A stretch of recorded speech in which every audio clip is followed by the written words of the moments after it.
Welcome student, Vidyasagar university যারা fifth same ইংরেজি honours বা ব্যাচলর নিয়ে পড়ছো তাদের যে সাজেশন দরকার সেই সাজেশন নিয়ে আজকে আমরা আলোচনা করছি। Vidyasagar university fifth sem English major. দেখে নাও প্রথম question, tonight I can write. Tonight I can write এই কবিতা থেকে করবে। এক নম্বর কোশ্চেন বলছি, battle between love and despair. Love and despair, ঠিক আছে। দু নম্বর কোশ্চেন করবে যে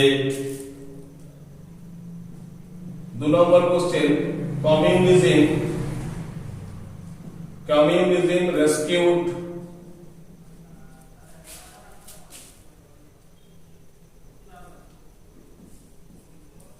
ফ্রম ডেসপেয়ার।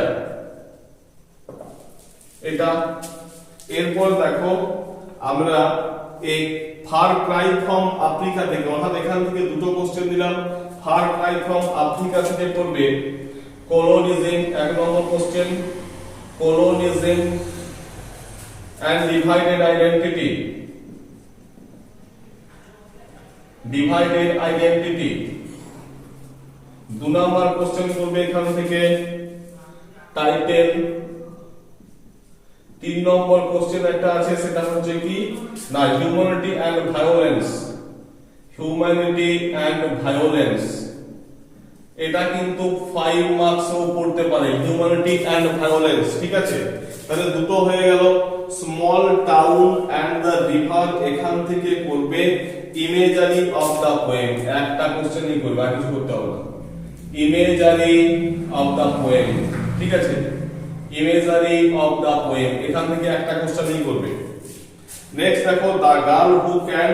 এখান থেকে আমরা যেটা করব সেটা হচ্ছে কি না, এক নম্বর কোশ্চেন করব কনফ্লিক্ট ইস্যুস। এখানে যে কনফ্লিক্ট ইস্যুস গুলো প্রেজেন্ট করা হয়েছে, সেইটা করবে 10 মার্কসের জন্য।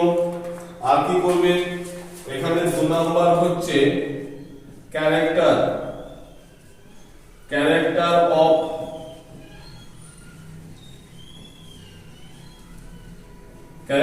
Of Ajwa.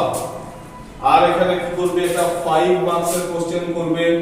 5 মার্কসের জন্য করবে why was school a waste of time for women. এটা করবে 5 মার্কসের জন্য।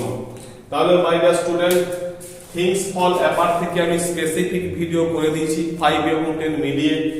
এখান থেকে যে কোশ্চেনগুলো দিলাম সেগুলো তোমার 10 মার্কসের জন্য এবং 5 মার্কসের জন্য হয়তো আসতে পারে, বলা যাবে না। এখানে battle between love and despair হলো 10 মার্কসের, এর জন্য কমিউনিজম রেস্কিউড ফ্রম ডেসপেয়ার, এটা হয়ে গেল 5 মার্কসের, দিতে পারে। তো এই টাইপের ব্যাপারগুলো হয়। তোমরা এই কোশ্চেনগুলো রেডি করে রাখো সিসি 11 এর জন্য, এবং সিসি 12 এর নেক্সট ভিডিওতে তোমাদের সাজেশনটা পেয়ে যাবে। বন্ধুদের মধ্যে এই ভিডিওটা অনেক বেশি শেয়ার করে দাও, যাতে তাদেরও কিছুটা উপকার হয়। ভিডিওটা ভালো লাগলে লাইক করো, সাবস্ক্রাইব করো। Thank you.